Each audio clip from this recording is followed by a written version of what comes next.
Yo, what's up, gamers? So, it's my break time, and I'm in the break room trying to play a game on my lunch break. Controller in hand, snack already open, fully prepared to ignore responsibility for at least 10 minutes. But the second I turn on the console, the TV starts doing too much. Suddenly, I'm not even gaming anymore. I'm looking at sports, cable channels, apps, and voice commands waving at me like it wants my social security number. And I'm sitting there like, hold up, why is this game console acting like a cable box with commitment issues? And that's when it reminded me of the Xbox One reveal, because Xbox walked into 2013 as the gamer console, and somehow revealed a cable box instead. So, welcome back to the Janitor Files, a series where we mop up the gaming's biggest messes, corporate disasters, and the stories the industry doesn't clean up. So before we get into this, do me a favor, hit like, subscribe, and drop a comment down below. Was the Xbox One reveal a terrible idea, or was Microsoft just trying to force the digital future too early? Because this wasn't just a bad presentation, this was the moment Xbox lost a room while trying to own the living room. So grab a mop, because this console reveal spilled TV all over the gaming floor, and we're gonna have to fix that. Before we get into the TV obsession and the always online panic, we gotta remember something important. Xbox isn't some small indie brand, it's owned by Microsoft, one of the biggest, most powerful tech companies in the world. They had the money, the resources, the data, and the years of success in gaming. So when they walked into 2013, they should have known exactly who they were and who their audience was. But somehow they forgot, because Xbox actually had real momentum going into that year. They weren't limping in, they were walking in like they owned the living room. The original Xbox launched in 2001 with one giant weapon, Halo Combat Evolved. The game didn't just sell consoles, it made Xbox matter. It was like when Dragon Ball Z finally hit the US and suddenly everybody was powering up in the schoolyard. Then Xbox Live came in and changed what online console gaming even looked like. Friends list, voice chat, matchmaking, that beautiful chaos of hopping online and instantly getting yelled at by a 12-year-old with a plasma grenade. Then came the Xbox 360 in 2005, and that thing became the gamer console. Halo 3 was massive, Gears of War felt next gen, achievements had everybody chasing imaginary digital trophies like they owed us rent. Party chat made playing with friends easier than sneaking snacks past your mom at 2 a.m. Meanwhile, the PS3 had a rough start. Expansive, hard to develop for, and early on Microsoft had the momentum. So when Xbox walked into 2013, they weren't some straggling brand, they had already built something strong. And that might have been the problem, because Microsoft didn't just want your games anymore, they wanted your living room. And that was because the Xbox One wasn't just called the Xbox One because somebody lost a naming contest. It was supposed to be one device for everything. Games, TV, movies, sports, apps, Skype, voice command, all running through one box under one television. Microsoft wasn't just trying to sell you a console, they were trying to sell you the control center of your entire living room. That's why Kinect came bundled with every single system, not as some optional toy you bought because Wii Sports tricked your family into bowling in the living room. No, Kinect was meant to be part of the core experience. You talk to the console listens, and suddenly your whole living room obeys. At least that was the idea. Microsoft was looking at cable boxes, streaming devices, Apple TV, Roku, and sport apps and thinking, what if Xbox became the thing that controlled all of it? Gaming was still there. Xbox One wasn't designed as just a game console anymore. It was designed to be Microsoft's command center for your living room. And then came the reveal, and gamers immediately noticed something was off. On May 21st, 2013, Microsoft brings everybody to the Redmond campus, turns on the lights, and rolls out the Xbox One. But instead of opening with pure gaming chaos, they started showing the living room. TV pass-through, sports, apps, voice command, Kinect, saying commands like Xbox Watch TV, Xbox Go to ESPN, Xbox Snap This. The whole reveal kept circling back to everything around the apps instead of the games themselves. There were games shown like Forza was there, Call of Duty was there, but for a whole lot of players watching at home, the games didn't feel like the star. The box did, the TV did, the features with all those apps were the main headliner, and the internet noticed immediately. Within hours, people were already cutting together saying TV, TV, TV montages. TV and movies? TV. Xbox. Watch TV. TV. TV. TV. It was at this time players started learning how the Xbox One was actually supposed to work. That's when the panic kicked in, because at first the Xbox One was going to need an online check-in every 24 hours. Not for just multiplayer, not just for updates, for the console itself to keep your games working. If your Xbox couldn't connect, even some single-player games could stop working. And when players heard that, it went, wait, so I bought the game, I own the disc, but I need permissions from a server to keep playing? That's when the whole thing started smelling like expired breakroom milk. Then came the used game confusion. Discs didn't feel like discs anymore, they felt more like installed keys. Lending games to a friend became complicated. Selling or trading suddenly wrapped in restrictions. Publishers could have more control over what happened after you bought the game.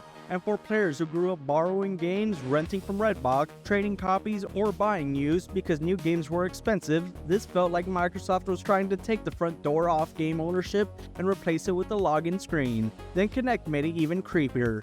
Every Xbox One came with a camera and a microphone, built around voice commands. Sitting in your living room, always listening for you to say Xbox.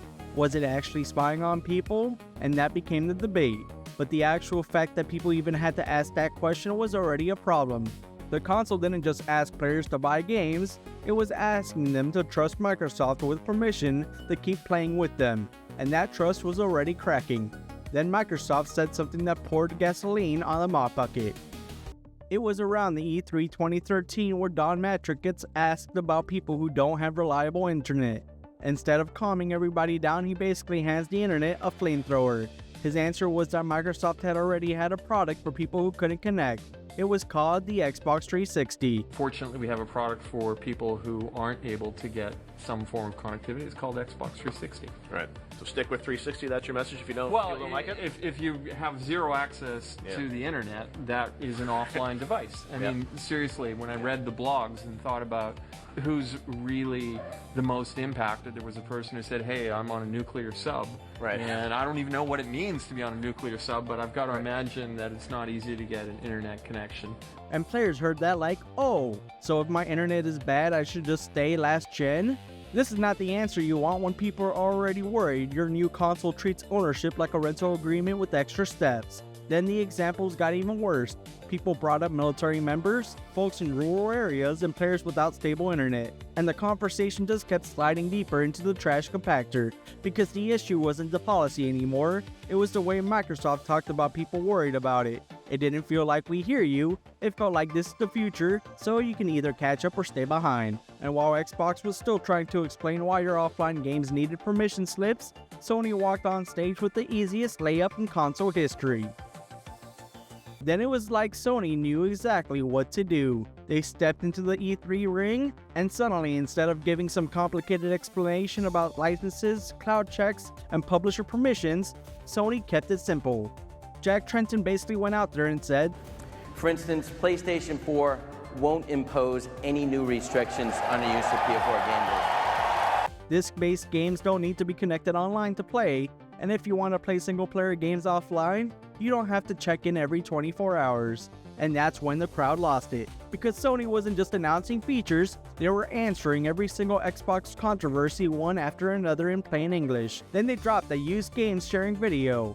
One person just hands a disc to another person, that's it. And somehow that tiny little moment hit harder than half the press conference. While Microsoft was explaining the future with spreadsheets and restrictions, Sony just went in there, here, give your friend the disc. Then came the price. Xbox One was priced at $499 with the Kinect packed in whether you wanted it or not.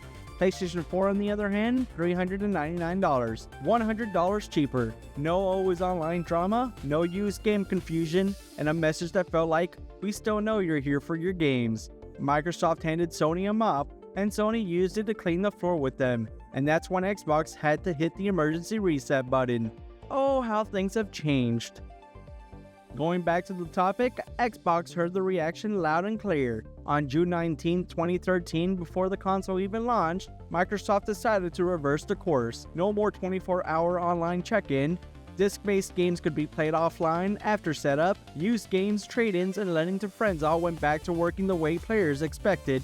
No publisher-controlled maze. No weird sharing rules, no your disk needs permission from the mothership nonsense. Basically, the original DRM plan got taken out back, sprayed down with a pressure washer, and patched out before launch. Microsoft didn't just tweak the plan, they hit the emergency reset button before the console even launched. And shortly after this, Don Matrick left Microsoft. Then in 2014, Phil Spencer took over Xbox leadership and started the long process of rebuilding trust. But even after the reversal, the damage followed Xbox into the launch. November 22nd, 2013 hits and the Xbox One finally launches. The price tag is still about the same, $499, with the Kinect. Meanwhile, the PS4 was competing at $399, looking cheaper, simpler, and already wearing the game's first crown like Sony found it sitting unattended in the break room. And that mattered. Even though Xbox had reversed the worst policies, the damage was already installed in the public.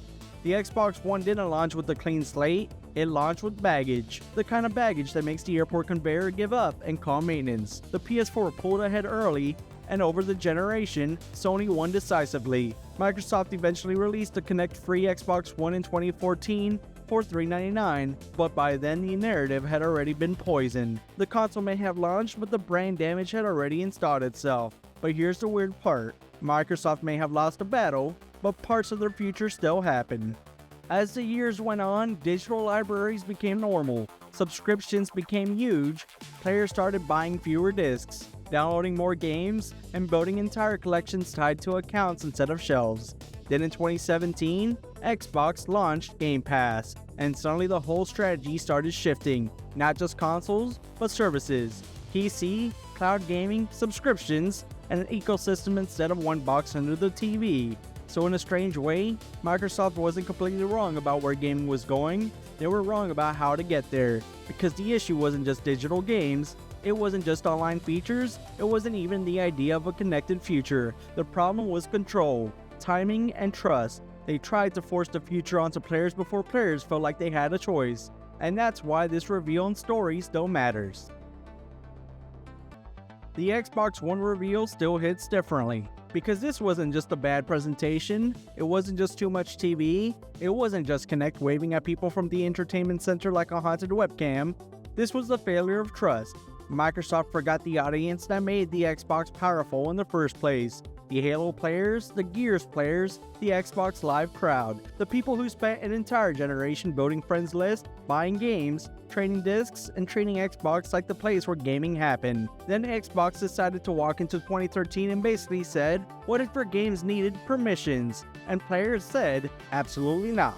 Even Phil Spencer later talked about how emotional the backlash was inside Xbox. People on the Steam had worked for years on this console, only to watch the reveal make fans think Xbox had bad intentions. That's the kind of damage you don't clean up with one press release. That takes years to fix. And that's the lesson. This is what happens when a company designs the future around control instead of trust.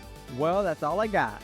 I gotta bounce before this Breakroom TV hears me say Xbox again and starts throwing sports and apps at me like it's trying to sell me a cable package I never asked for. But before I go, do me a favor. Hit that like button to push this video out, subscribe for more Janitor files, and drop your take in the comments down below. Was the Xbox One reveal a terrible idea? Or was Microsoft just trying to force the digital future too early? This is Scruffy the Janitor signing off. Peace out.